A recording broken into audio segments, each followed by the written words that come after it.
So let's turn our attention now to kids who are targeted. Kids who are targeted are perceived as being different in some way. Usually they've achieved what we call a negative peer status by grade 3. They might behave in ways that elicit negative peer reactions, and then they begin to withdraw, or they're excluded.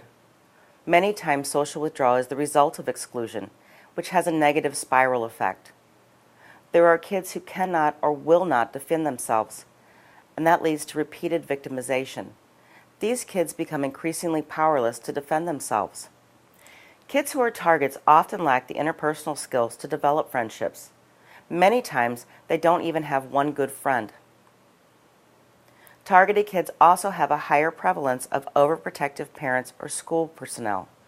This overprotection might lead to a failure to develop their own coping skills. Certainly, we don't want kids to be out there without any skills, but we have to remember that we can't save them from everything. There are red flags that let us know that children may be the target of bullying or mistreatment. One of the first things we look at is psychological maladjustment, moodiness, crying, whining, angry outbursts, depression, suicidal tendencies, anxiety, low self-esteem, drug usage, not meeting developmental tasks of childhood in terms of social development, among many other things. We also look for recent significant behavioral changes or withdrawal from the family. Kids who are bullied frequently will show somatic complaints, which basically are generalized, nonspecific feelings of aches and pains. Kids may complain of headaches or stomach aches. We have physical manifestations of stress, sleep disturbance, appetite problems, poor school performance. You might also look for unexplained cuts, bruises, scratches, torn, damaged clothing, or damaged books and belongings. Avoidant behaviors are a huge red flag. Kids that don't want to go to school or avoiding the bus stop, not wanting to attend social functions with their peers are all important things to look at. So, how are we going to help kids who are targeted? There are 4 areas of helping that we're going to discuss in this section. These include focusing on your child, helping your child to build skills, helping your child to become resilient to bullying, and contacting your child's teacher or principal. First of all, you need to focus on your child. If your child reports to you that they have been bullied, take the report seriously. Do not tell your child to ignore the bullying. Don't blame or criticize your child for being bullied. Remember that bullying lies in the psychopathology of the bully, not your child. The next step is to assess and document. We're looking at severity, frequency, pervasiveness, and chronicity, along with developmental deficits versus performance deficits. First of all, you want to know how severe the behaviors are. Is your child being bullied physically, verbally, relationally, emotionally? How often is the bullying happen? Who's engaging in the behavior? Is it just one other child, or is there another group of children involved? The pervasiveness is important as well. Where is the bullying happening? Is it at school, on the bus, at home, or in multiple settings? Chronicity. How long has this been going on? That's absolutely something that you need to know about.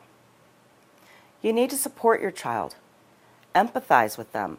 It takes a lot of courage for a child to come to an adult with a problem. You need to let them know that they're not alone and that they have the right to feel safe in school, and they have the right to expect that you will help them. When you find out that your child has been bullied, it's very easy to lose control of your emotions. It's important that you step back and consider your options carefully before proceeding. We need to teach our kids how to build skills that will help them with bullying situations.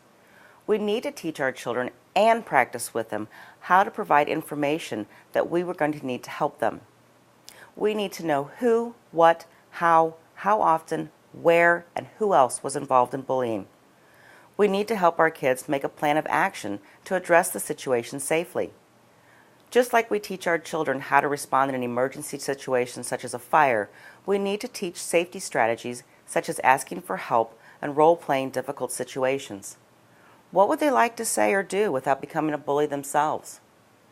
Teach your children how to be assertive, how to talk to adults about the situation repeatedly if needed. Asking for help in times of need is a life skill, not a weakness. Sometimes it's important to teach our kids not to engage the bully because that can actually make the situation worse. We also need to teach our kids the difference between telling and tattling. Tattling is not the same as telling. Tattling is designed to get someone into trouble.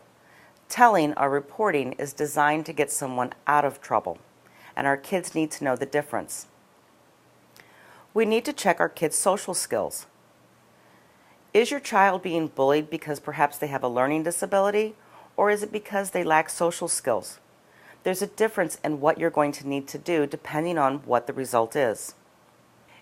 If your child is being bullied, you're going to have to help them to build some resiliency to that. It's important to foster talents that help your child feel successful in other areas, such as martial arts, individual sports such as swimming, those sorts of things. Encourage your child to make contact with friendly students in their class. Life is really too short to keep trying to be friends with somebody who's mean to us. You want to create social opportunities for your child outside of school as necessary. All kids need to feel successful socially. You also need to make sure that your home is a safe and nurturing environment. Your child's going to need a soft spot to land after a difficult day at the school. Keep the lines of communication open with your child. Talk to them, ask them questions, try to be helpful. Finally, if you need to, contact the school. The bullying may not stop without the help of other adults. If you've documented, as I've told you to, you can give factual information of your child's experience. Again, the who, what, where, how often, and who else. And that will be really, really important for the school to have. Offer to partner with the school to find a solution instead of blaming them for not doing enough. Do not contact the parents of the offending child. This is really tempting, but it's not advised unless you're sure that the other parent's going to be responsive. Again, most parents do not want to hear that their child was bullying. You should expect the bullying to stop. Continue to talk with your child and the school staff to see if the bullying has stopped. If not, contact them again, and again, and again if necessary. There are some things that you absolutely should not do in a bullying situation. Bringing children together to work it out is usually not a good idea and typically ends with additional victimization. Because bullying is a form of antisocial behavior, it's not the same as the inability to resolve conflicts. Bringing children together to work it out doesn't work simply because that one person is in power and the other person is not. It also sends the message that the victim has done something to perpetuate the problem, which is absolutely something that we don't want your child to feel. Don't ask kids to solve the bullying problem between themselves.